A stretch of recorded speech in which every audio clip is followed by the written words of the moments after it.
The topic of this lecture is regulation of breathing. Breathing is controlled by respiratory control centers found in the brainstem, in both the medulla oblongata, which is the lower part of the brainstem, which is shown here, as well as the upper part of the brainstem, which is called the pons. These centers send information to motor neurons, which then lead to the contraction of skeletal muscle that's involved in respiration.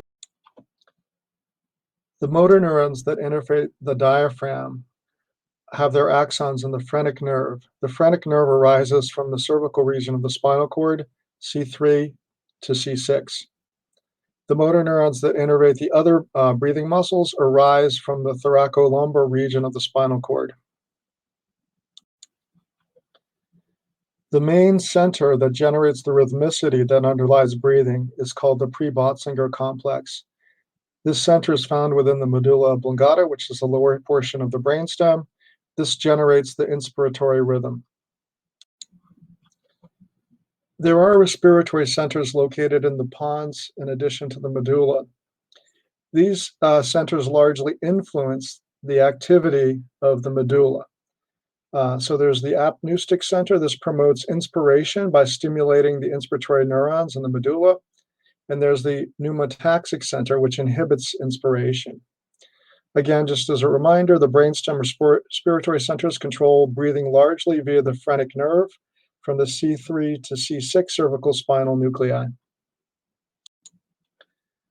Breathing involves the activation of skeletal muscles. As we've discussed previously, skeletal muscles are generally controlled voluntarily, and so we do have, of course, voluntary control of breathing.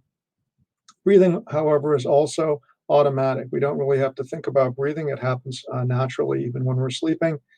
So the automatic control of breathing is influenced by feedback from chemoreceptors. These chemoreceptors monitor the pH of fluids in the brain, the cerebrospinal fluid, and the pH, PCO2, partial pressure of CO2, and PO2, or partial pressure of oxygen in the blood. There are two general classes of chemoreceptors. There are central chemoreceptors found in the medulla, specifically in a region called the retrotrapezoidal nucleus, or RTN, which is located near the ventral surface of the medulla oblongata. There are peripheral chemoreceptors, and these are found in the carotid bodies, in the carotid arteries, and the aortic bodies, which are found in the aorta. The aortic body sends feedback to the medulla along the vagus nerve. The carotid bodies send feedback to the medulla along the glossopharyngeal nerve. This diagram really nicely illustrates the control of skeletal muscles involved in breathing. So this control involves the generation of a rhythm in the medulla oblongata within the center called the pre-Botzinger complex, which is located ventrolaterally, and it's bilateral. So there are two of these centers, one on the left, one on the right. This center receives chemosensitive input from the aortic and carotid bodies. It also receives chemosensitive input from the medulla oblongata itself. As I mentioned, there was the retrotrapezoidal nucleus, which is near the ventral surface of the medulla oblongata. So that it integrates that sensory information and it generates a rhythm. Now, its rhythm is modified, as I mentioned earlier, by the apneustic center and the pneumotaxic center, which are located in the pons, which is the upper part of the brainstem. And there is, of course, descending input from the cerebral cortex that can act on these directly on the respiratory centers within the brainstem. The respiratory center from the brainstem then sends output to other parts of the brainstem. And then there's activation of motor neurons, which lie within the spinal cord. So, for example, as I mentioned earlier, there's motor neurons that are in the cervical spinal nuclei at the level of C3 through C6, and these send axons out the bilateral phrenic nerves, which go to the diaphragm. And so then that leads to the actual motor activity that will lead to respiration. Now, as I mentioned earlier, the respiration is also under voluntary control. We can voluntarily stop breathing or voluntarily breathe faster. Now, this is under direct control of the cerebral cortex. And so there are tracks that go from the cerebral cortex to the spinal cord.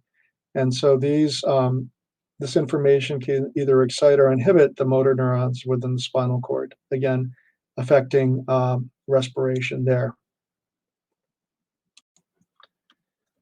As I mentioned, breathing is a voluntary act, but it's also an automatic act for most people. However, there are some people that have a disease called Ondine's curse.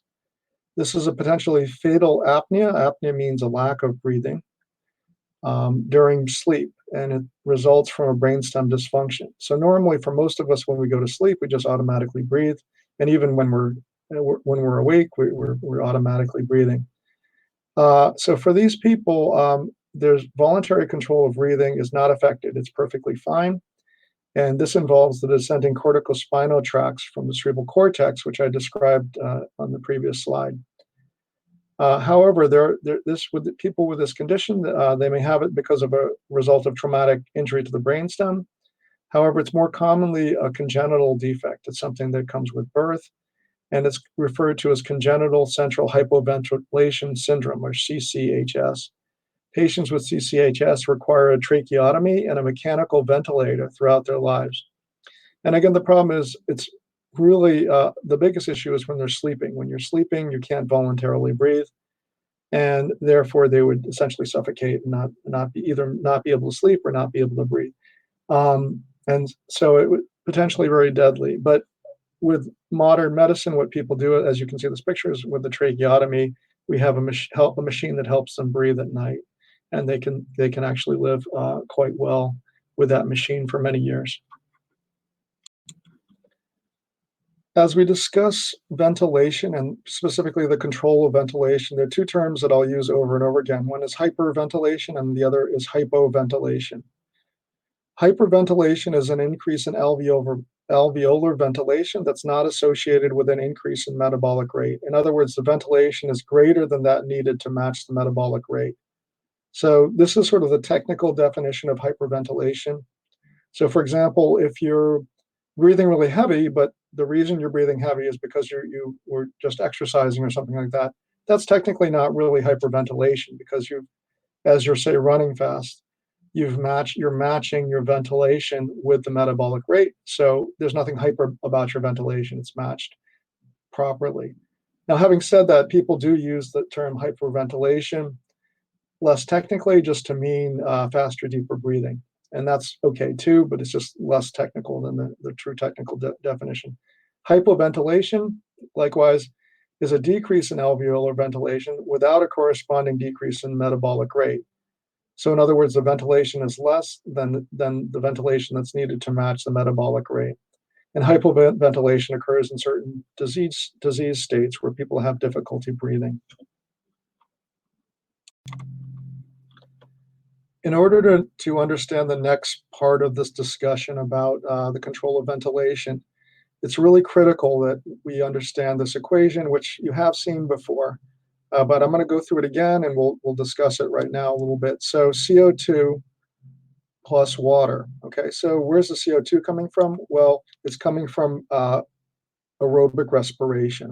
Recall that you generate CO2 and actually generate a little bit of water also when you're doing aerobic respiration. So the CO2 will collide with the water, and it can form carbonic acid, H2CO3. The way it does this is through an enzymatic. It can do it naturally without any enzyme, but the rate of reaction is greatly increased with the presence of the enzyme carbonic anhydrase, which we've discussed previously. Now, once you have carbonic acid, it's a weak acid. It can dissociate into hydrogen ion and to bicarbonate, which is HCO3 minus. And of course, this reaction goes both ways. So bicarbonate can collide with hydrogen ion within the solution, forming carbonic acid. The enzyme actually catalyzes the reaction in both directions. So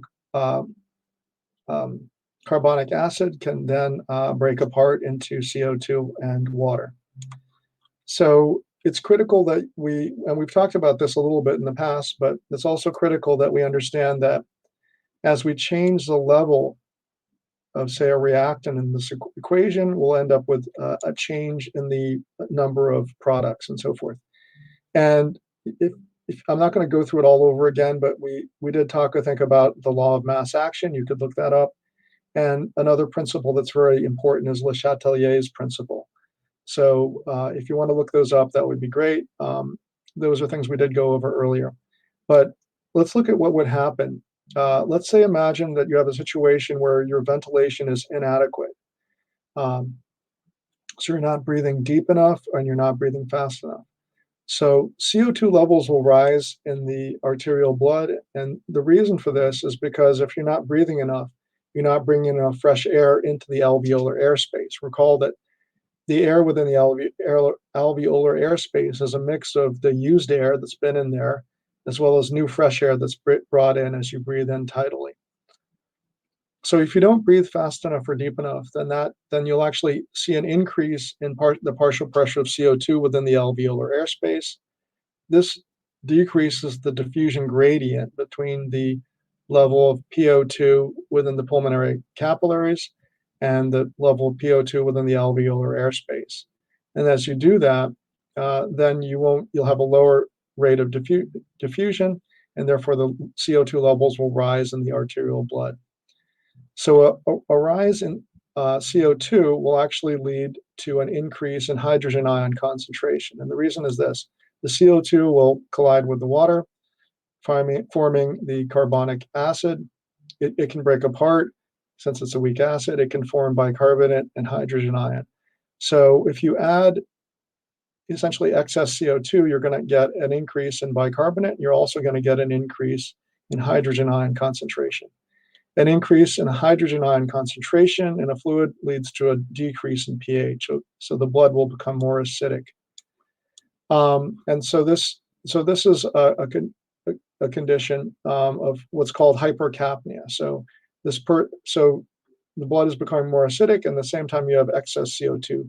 Excess CO2 in the blood is referred to as hypercapnia. So this is problematic, of course. Changing the pH in the blood is very detrimental to health. So normally the average pH should be about 7.4 in the arterial blood. Now the opposite can happen. In hyperventilation, a person breathes faster and deeper. And when you do that, you're sort of refreshing the air within the alveolar airspace a lot, perhaps too much. And that decreases the partial pressure of CO2 in the alveolar airspace. You have a certain partial pressure of CO2 within the pulmonary capillaries. If you decrease the level of PCO2 within the alveolar airspace, you increase the diffusion rate. And therefore, there'll be lower arterial PCO2. So the level of CO2 falls in the blood. And now the exact opposite happens. If you have less CO2, then there's less CO2 to collide with the water to form carbonic acid, and which can then break apart into bicarbonate and hydrogen ion. And remember, these reactions are reversible. So if you have less CO2, well, you're going to favor the reverse reaction or backward reaction. And so some of the bicarbonate will collide with hydrogen ion in the solution. They'll form carbonic acid, which can turn back into CO2 and water. And so you'll essentially be using up the hydrogen ion in the solution. And so less hydrogen ion means that the blood will become more alkaline. So the arterial blood will become more alkaline and the pH rises.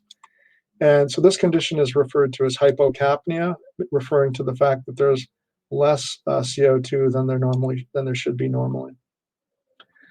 And so the interesting thing about this is that when you hypoventilate, let's going back to the first case we're looking at, you have the increase in CO2 level and the fall in pH.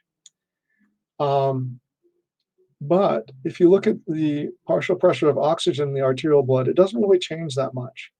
And that's because you have a lot of oxygen reserve in the hemoglobin. So it eventually might change if you're hypoventilating for a long period of time. It would change. But initially, like if you were to hypoventilate, like let's take the extreme example of just holding your breath. Hold your breath, CO2 levels will go up. And so the biggest response will be the change in CO2 and hydrogen ion first before you really start to see dramatic changes in oxygen. And this because you essentially have a little bit of a reserve of oxygen, not much, but a bit, which is the oxygen that's bound to hemoglobin. Now, if you do the opposite, say you're hyperventilating, you'll actually find very little change again in oxygen levels in the blood. And that's the reason for this is a lot of your blood is the oxygen in your blood is carried in hemoglobin. And in a normal healthy person who's ventilating normally and so forth, your hemoglobin's already at a saturation of 97%. And so hyperventilating may increase that a bit. I suppose you could go up to 100%, but that's only a 3% change. And it may increase the partial pressure of oxygen that's directly dissolved in the blood plasma as well as the water within the red blood cells. But that's not going to really increase the amount of the actual oxygen content of the blood very much because there's just simply not that much that's dissolved in the fluid. So hyperventilation doesn't really change the oxygen levels all that much either.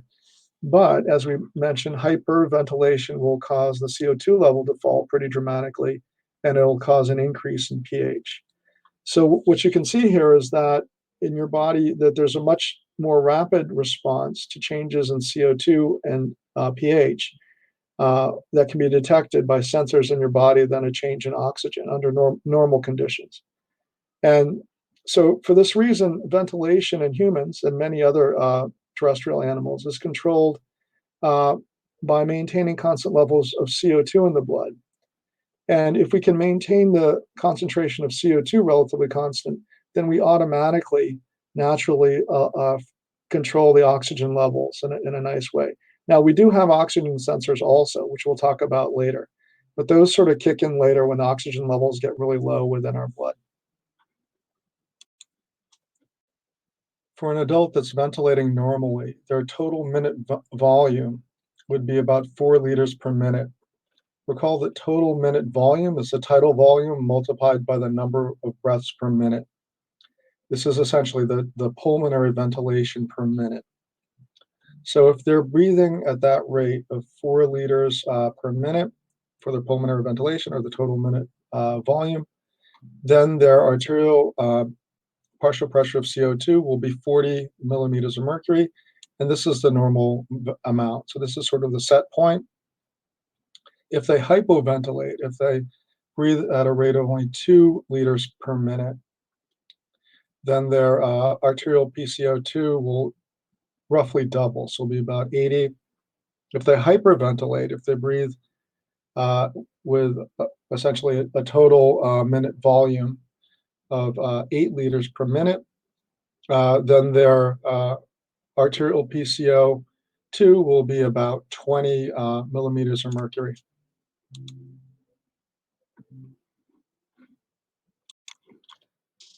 As I mentioned previously, there are chemoreceptors in the medulla. Let's look at how they would work in the case of decreased ventilation. If we have decreased ventilation, there'll be an increase in arterial PCO2, as we discussed earlier, and that will lead to 2 changes. There'll be a decrease in blood pH because of the increase in hydrogen ion concentration, and of course, there's increased plasma CO2 concentration. So if we concentrate on what would happen to the brain, this increase in plasma CO2 will lead to a decrease in pH of the interstitial fluid. And the reason for this is that gases can move very easily between the blood plasma and into the through the endothelium of the capillaries and into the interstitial fluid and then into cells and so forth. So a gas can travel very easily through cell membranes. So then within the brain, you have something called the cerebrospinal fluid. And you also have interstitial fluid, and the pH of these fluids would decrease, okay? And this decrease in pH has a stimulatory effect on the central chemoreceptors, which are located principally in the retrotrapezoidal nucleus, which is near the ventral surface of the medulla oblongata. This nucleus sends information to the respiratory center, principally the pre-Botzinger complex, which is the main rhythm generator for inspiratory respiration. It then sends output to other areas of the brainstem, and these areas send input to spinal motor neurons, such as the phrenic motor neurons, which are located at cervical levels C3 through C6. They send output, for example, to various respiratory muscles. We call it the main respiratory muscle is the diaphragm. So it sends excitatory input to the diaphragm. And you have an increase in the frequency as well as depth of respiration due to a change in the motor output to the diaphragm as well as the other respiratory muscles. So this leads to an increase in ventilation. An increase in ventilation will have the effect of decreasing arterial PCO2 for reasons that we discussed earlier. So this would be considered a negative feedback loop. So a couple more points to make are that these central chemoreceptors sense CO2 in the blood, but not hydrogen ion. And that's because the hydrogen ion doesn't cross the blood-brain barrier. Anything that's ionic has a difficult time passing through cell membranes, and thus there's a specific channel for it, which we've discussed earlier in this class. So because of this, it takes a little bit longer. So essentially the CO2 has to diffuse into the interstitial fluid and then cause a change in pH. So it takes a little bit longer for these central chemoreceptors to respond compared to the peripheral chemoreceptors. The peripheral chemoreceptors respond directly to the change in blood pH. They're not as, essentially, they're not as protected as the central chemoreceptors. So these peripheral chemoreceptors tend to respond earlier than the central chemoreceptors. However, in the long run, if you have a state of, say, decreased ventilation or hypoventilation, the central chemoreceptors have the bigger influence. So they're responsible for about 70 to 80% of the increase in ventilation to prolonged hypoventilation. This figure very nicely illustrates why CO2 has an effect on within the blood, has an effect on the central chemoreceptors, but not hydrogen ion. So as you can see here in this diagram, CO2 can pass from the blood plasma through the endothelial cells. It'll end up in the cerebral spinal fluid, or CSF. There it can combine with water to form carbonic acid. Carbonic acid can break apart into bicarbonate and hydrogen ion. So essentially, once we're within the brain, within the cerebral spinal fluid or within the interstitial fluid, you have then an increase in hydrogen ion concentration. And then you do have chemoreceptor neurons, which respond to this increase in extracellular hydrogen ion concentration. And so again, this means that the brain at the level of the brainstem is paying attention to CO2 much more so than hydrogen ion concentration. And the reason, of course, is hydrogen ion concentration has a difficult time going across plasma membranes. And as I mentioned earlier, it takes a little bit longer for these central chemoreceptors to become activated, but once activated, they are responsible for about 70 to 80% of the increase in ventilation in response to hypoventilation, which leads to an increase in CO2 concentration in the blood plasma, or hypercapnia. So during decreased ventilation, there's an increase in arterial PCO2. And because of the equation that we talked about earlier, this would lead to an increase in hydrogen ion concentration in the blood, which leads to a decrease in blood pH.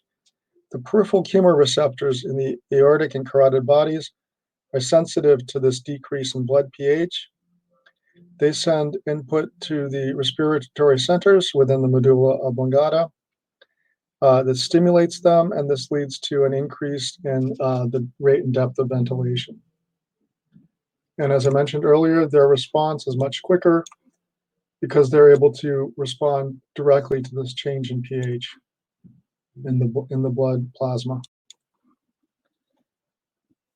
The body does, in fact, also pay attention to the partial pressure of oxygen within the blood.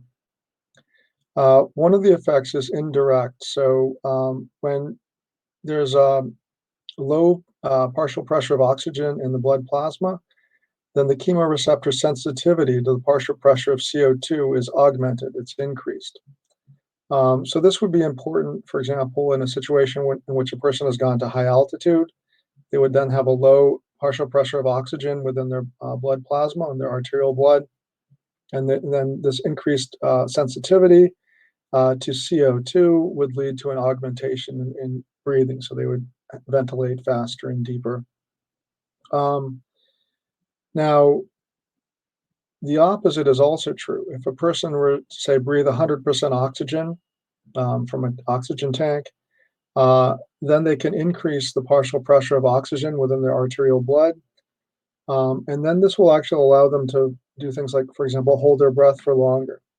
And the reason for this is that the response to an increased PCO2 is blunted. So in other words, in both these cases, the partial pressure of oxygen is having an effect on the carotid body chemoreceptors that are sensitive to CO2. Now, eventually, if so under most situations, the body's very sensitive to CO2. So as you can see here, what they've done in this experiment is they're showing the total minute volume on the y-axis. So here's the total minute volume under normal conditions when, say, CO2 is low. If we look at this pink line, now if we increase the amount, so normally the percent CO2 in the atmosphere air is very low. It's a small fraction of 1%. It's 0.03%. So as we increase the percentage of oxygen in the gas that the person's breathing, this will increase the partial pressure of CO2 within the blood. And as you can see, this leads to an increase in ventilation. So the person's attempting to compensate for this increase in CO2. And it's a fairly linear response. And so that's that indicates that the person's essentially paying a lot of attention to CO2 and using that to regulate their ventilation rate and depth. Now, if you look at oxygen, it's a little bit different of a curve. So normally, atmospheric oxygen is about 21%. If you decrease that to 18 to 16% to 14%, there's hardly any change in ventilation.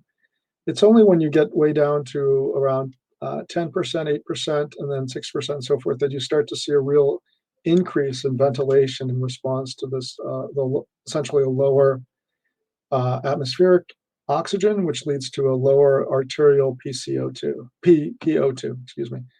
So this means that the carotid bodies do respond to low oxygen dissolved in the blood plasma, but there's sort of a threshold. It has to get to quite a low value. So for example, your book states that this value is about 70 millimeters of mercury. So recall that normally the blood arterial PO2 is about 100 millimeters of mercury. So you have to have a full 30% decrease before you start to really get this hypoxic drive happening. Now, once it does occur, it's a pretty big effect. It can have quite a large effect on ventilation. But the point is it has quite a threshold before it even starts. So with people with emphysema, these people have chronically high PCO2 in their arterial blood. And over time, this will lead to an increase in bicarbonate ion secretion by the choroid plexus. These are the cells that create the cerebrospinal fluid.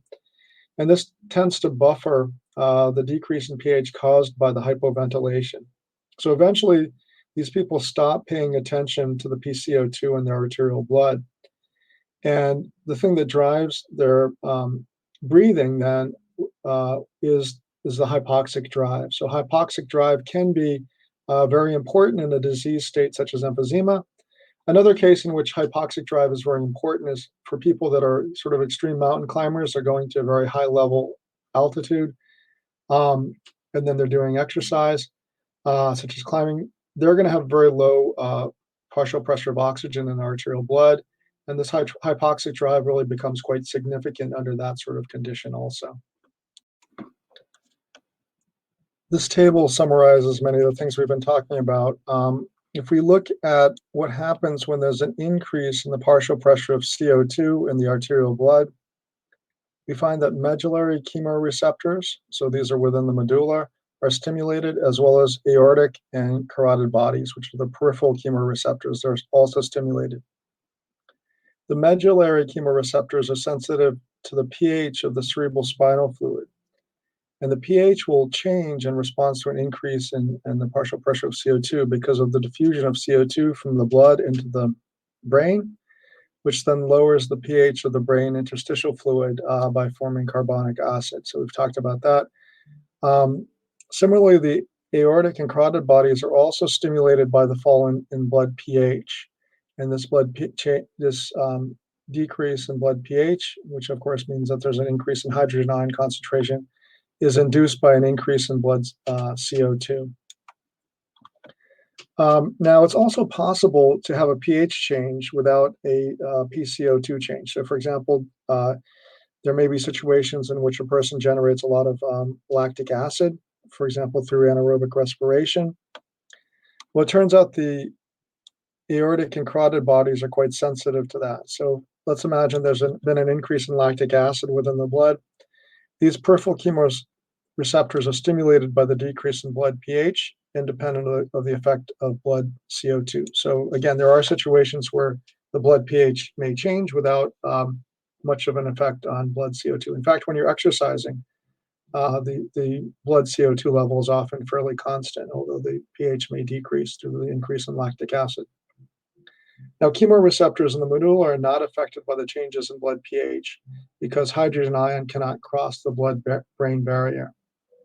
So, although that's true, I should point out that if you do have an increase in hydrogen ion concentration, say we have lactic acid, well, that leads to an increase in the collisions between hydrogen ion and bicarbonate, and that favors the reverse or backward reaction to forming carbonic acid, and then this can, of course, break apart into CO2 and H2O. So it is possible, in fact, it will happen that there will be an increase in CO2 in response to, eventually, in response to, say, a decrease in pH.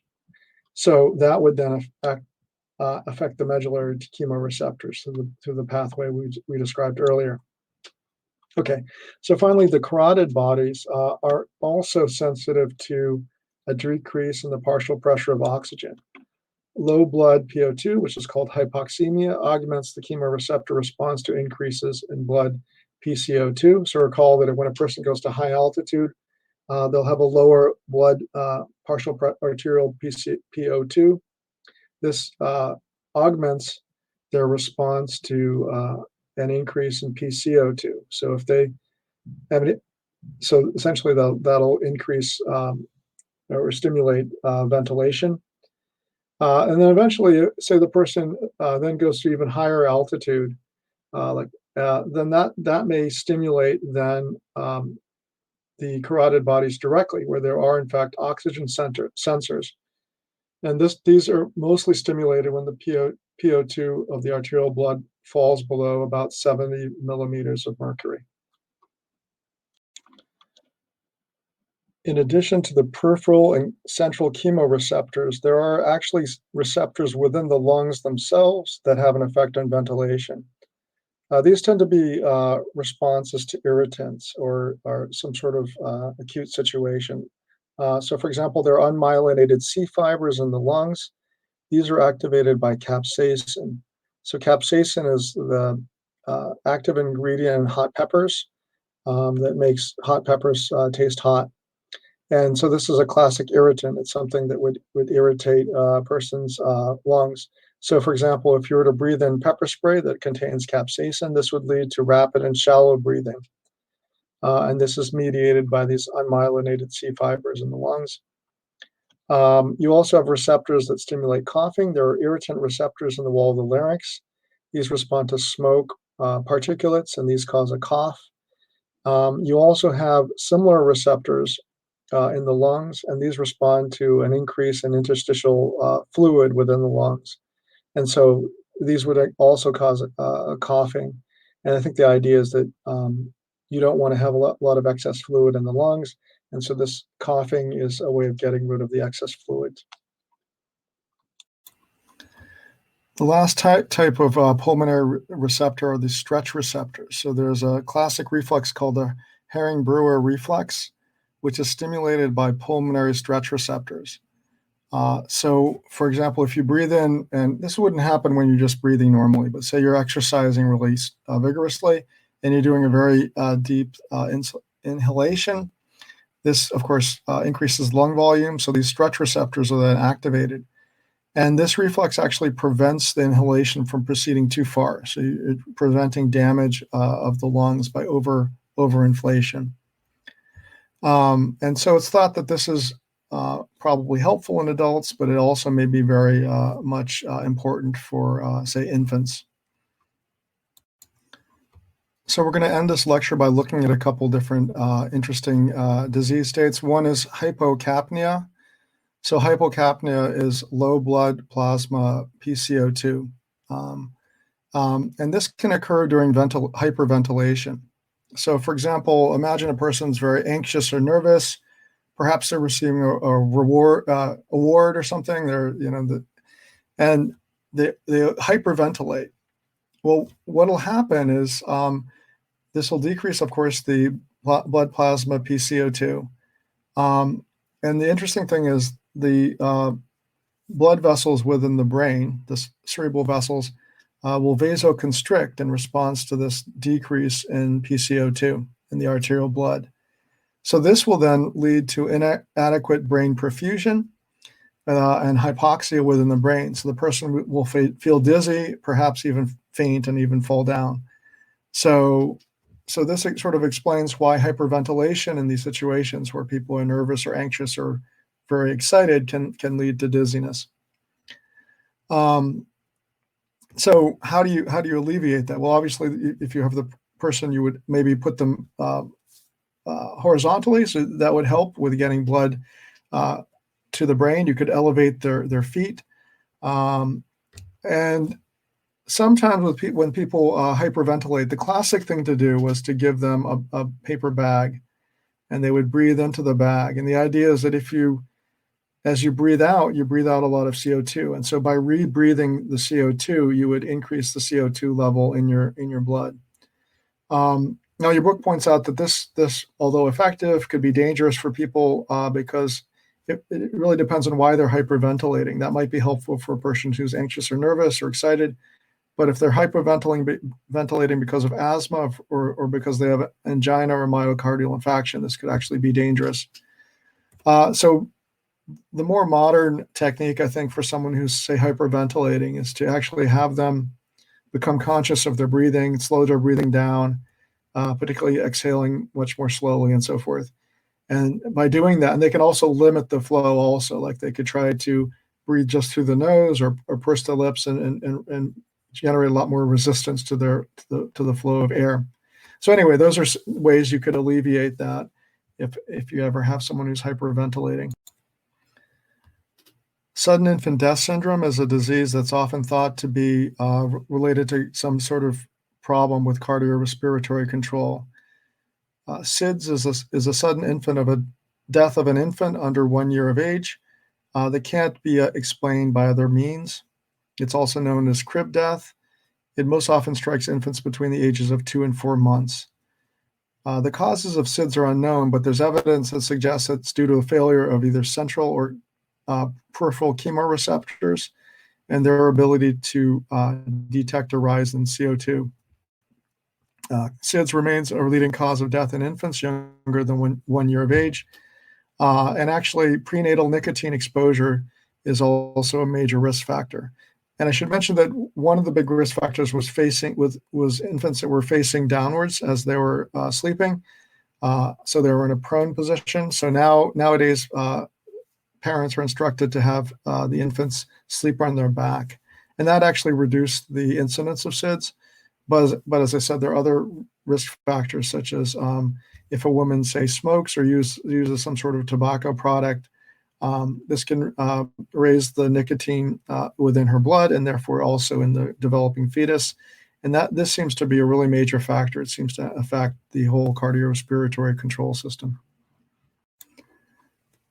Finally, there's also obstructive sleep apnea. So obstructive sleep apnea is a condition in which there are periods of apnea during sleep caused by temporary blockage of the upper airway. Now, we haven't really talked about the upper airway and how important that is, but there are a whole large number of muscles that we haven't talked about that are actually involved in respiration. One example is your tongue. When you're breathing in during inspiration, there's actually activation of muscles in your tongue, and you're not really consciously aware of this, but you actually depress the tongue just a little bit, and that helps reduce the resistance, airway resistance. So in addition to your tongue, there are a whole bunch of other muscles that are also involved. And so these muscles need to be contracted and so forth to maintain the what's called upper airway patency, meaning they keep the tube open. And so as people get older, sometimes they start to lose some of this muscle tone, and so things don't work out as well. So one way of keeping the pharyngeal air passages open, if they've narrowed too much, is to use a CPAP, which is continuous positive airway pressure device. So this essentially pushes air in at higher than atmospheric pressure, and this helps to maintain these passageways open. And this will then lead to an increase in arterial partial pressure of oxygen, and therefore oxyhemoglobin saturation, and it'll also help to decrease arterial PCO2.